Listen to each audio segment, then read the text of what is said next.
course. Well, the one thing that drives us to the Adi is cost. So when you have an implant which is available at less than a quarter of what the Ahmed is, then you sort of think that they're better off having a cheaper implant than diode. So just a bit about it. It's a low-cost Barwell glaucoma implant prototype. All the publications obviously are from India because nobody has the numbers that we have. The three main institutes are us at PGI and LV Prasad and Aurolab. They've compared it to the AGV, they've compared it to not doing it to DLCP, and we've also reported experiences in both children and adults. There is one head-to-head AGV versus Adi from ours, which was done with Dr. Pandav as a chief guide. That was a thesis. We actually found better outcomes with the Adi in terms of pressure control, and Dr. Faisal, our faculty, is presenting his data on 5-year of the Adi, and they've done very well. So far so good, but these are early days yet.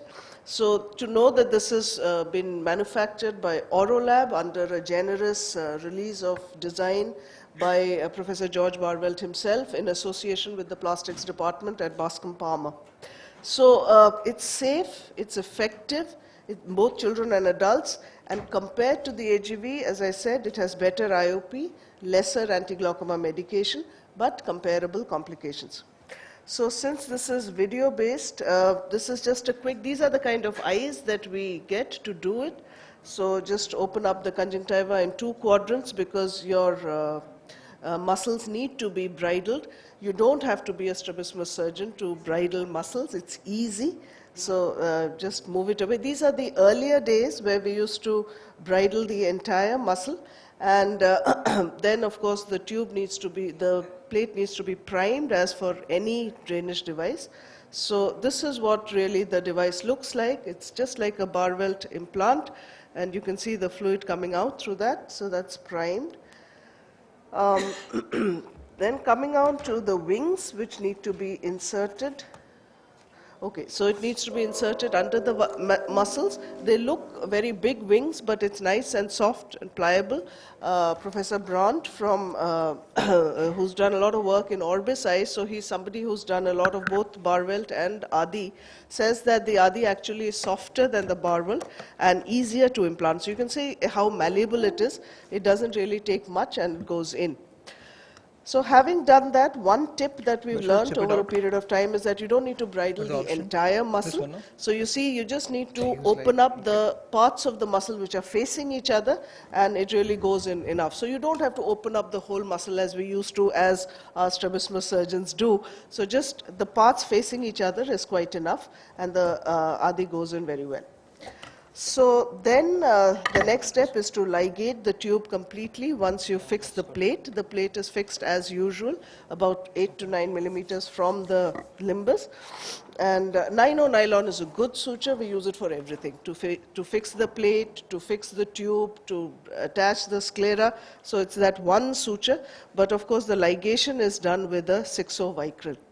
So this is the 6-0 vicryl, which we're using to ligate nearer the plate than anywhere else, so that we can see it also subconjunctivally in the post-op period. Yeah. So just a tip, which we've learned the hard way again. Stop short when you see a kink. It's a very, very soft tube. So I keep saying that. Stop short when you see a kink in the tube. Do not try to be completely watertight immediately, because sometimes this may happen. And we'll just go through about 20 seconds of this. So here we are, and everything seems to be going well. It reminded me of the sailor of the Titanic when it went smooth. And then you said, tighter, tighter. And before you know it, there you are.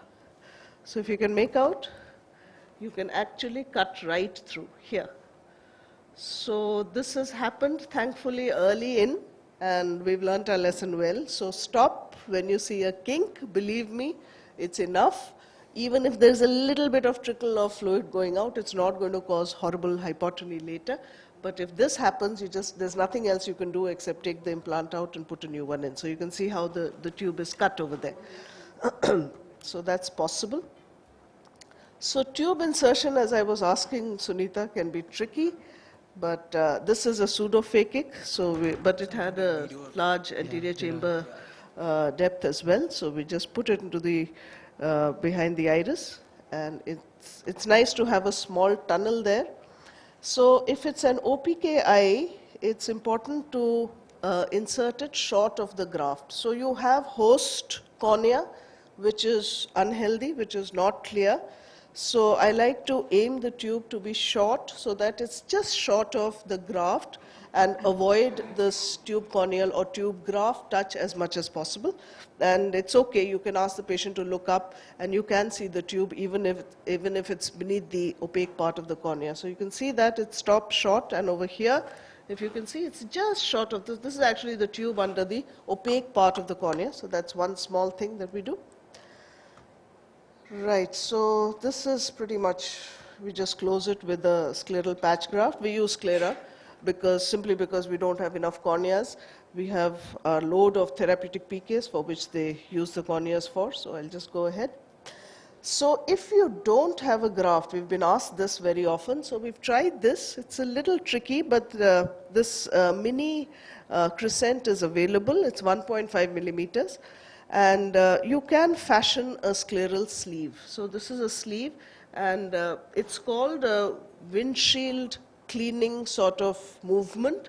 So you go in like that and slowly, carefully, because these are, remember, diseased eyes as well. So this is a long scleral tunnel rather than opening up the whole thing. You make this long scleral tunnel, and the tube actually slips in quite easily. I was expecting it to be difficult, but it's actually quite smooth when you make that with this crescent. And then of course you have to make a cut right in the beginning there. The only problem is that you also need a tiny flap there to cover the 2 millimeters of the tube, which is otherwise going to be exposed, so you don't want that. So there's a small flap right here, a scleral flap through which the tube goes in. So I'll just show that. So once the sclera is fashioned, that's the tiny flap there, and the tube just goes in. And this is what it was like. She was actually a one-eyed lady with just this one graft. This is a little longer than I would have liked. I would have preferred this tube being a little shorter than it is, but you can see this. So it just happened that she needed it, and somehow we just didn't have any eyes in the eye bank, waited 2 weeks for it, didn't have it, and then we said, okay, we'll go ahead without. So it's quite a plain, healthy tissue. There's no irregularity of the conjunctiva, and thankfully it's held on. But if you really ask me, my heart would be more for putting in a scleral patch and being more comfortable. So this bit about the sulcus versus AC, this is a small thing that we do. I call it a peephole adi in the sulcus. So the videos are coming out much better here than there. So what we do is, this was somebody with extensive peripheral anterior synechia with nothing at all. I just used a vitrector and make a small hole there. I don't want the tube to be so long because it's phakic, and in a phakic eye you don't want that. But there's no place in the anterior chamber either. You don't want to sacrifice lenses in young children. It's a young person with ICE. And so this hole goes into the peephole. You just enlarge it a teeny weeny bit.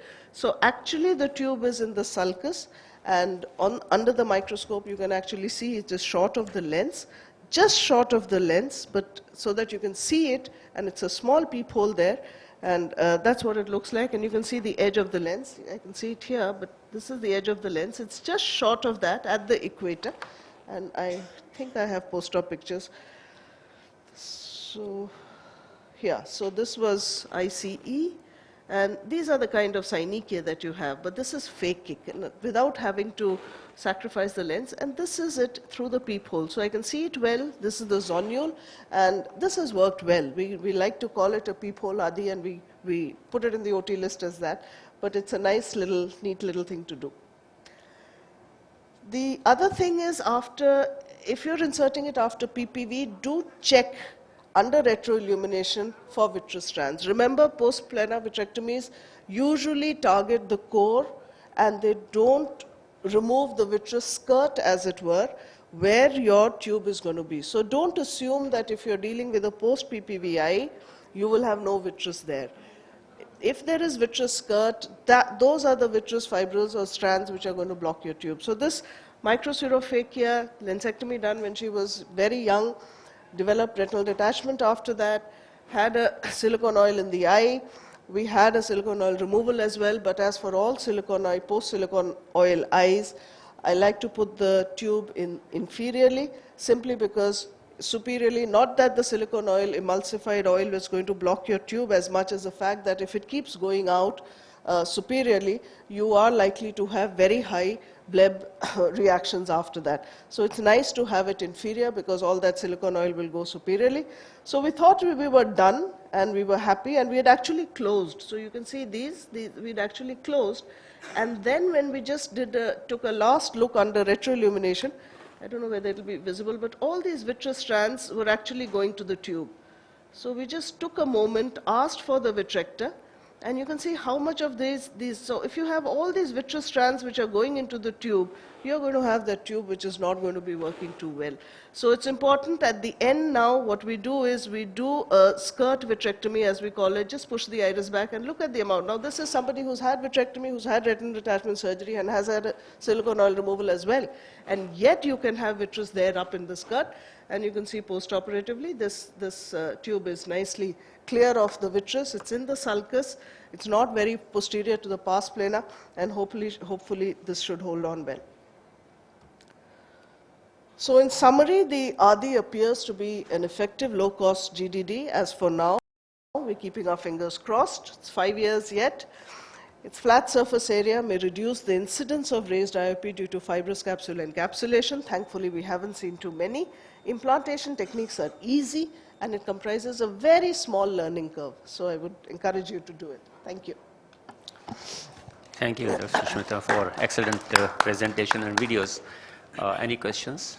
Ma'am, the IOP loading effect is quite good in ADI, but what complications have you encountered? Because the ABC study also showed that though the IOP is better compared to Ahmed, but the complications could be more relation to hypotony and effusions and severe vision loss in Barvelt compared to Ahmed. No, we haven't had, thankfully, too much of severe vision loss, not as much as we would have thought. Most of the hypotonies are transient, they're early, and the choroidal detachments also we found were early.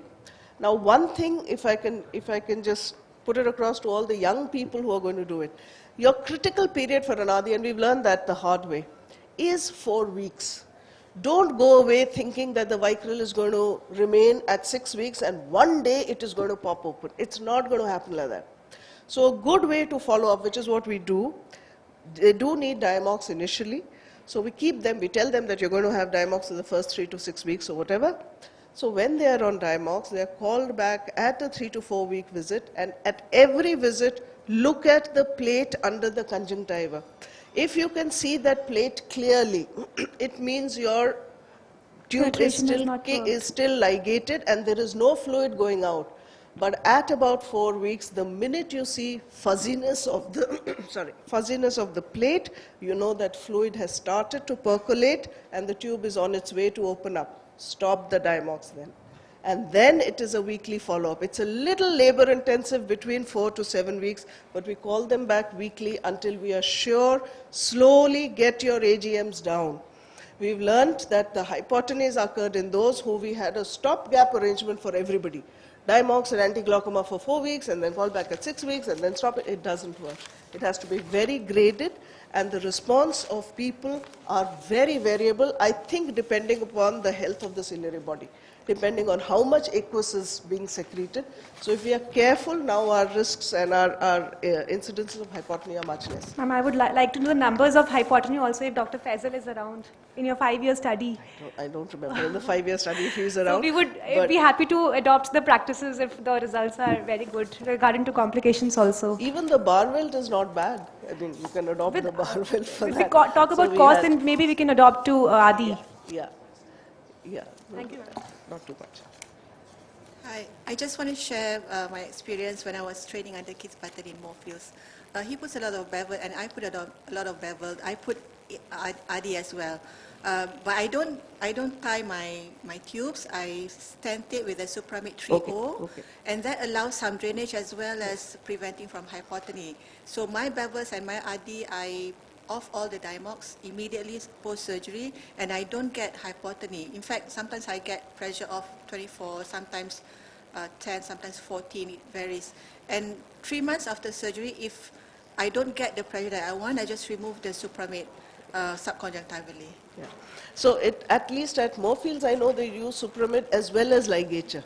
No, But no. you don't do the No, ligature. So there's not- no hypotony if you don't like it, hypotony. because that's I what... don't like it, you I don't mean, like it at yeah. all, all right. Yeah, Supramid is about what, 1O monofilament nylon, 2O? 3O. 3O monofilament nylon. Monofilament. We've been trying to get at least Orolab to make it for us, but we're not getting it. Yeah, that's a good thing. So do you, Yeah, Sushmita, there's one question, yes. One. I use one. Single. do you slit the tube? Because with these devices, non-valve devices, you have to occlude the tube. If you're not using Supramid, then you're occluding the tube. So what do you do, like, to control the IOP in the immediate post-op period? Do you All slit of the tube? All of them are on Dimox and Slit. anti-glaucoma Yeah. for Do you, 3 do to you 4 vent weeks. the Yes. tube? Slitting, he's asking, but do Oh, you about put a venting. slit? Yes, I do. I made 2 slits with the 9O needle. So questionable whether it works or not, but I think for my own self, it's like a pressure cooker valve, which sort of probably gets it out in the initial period, maybe.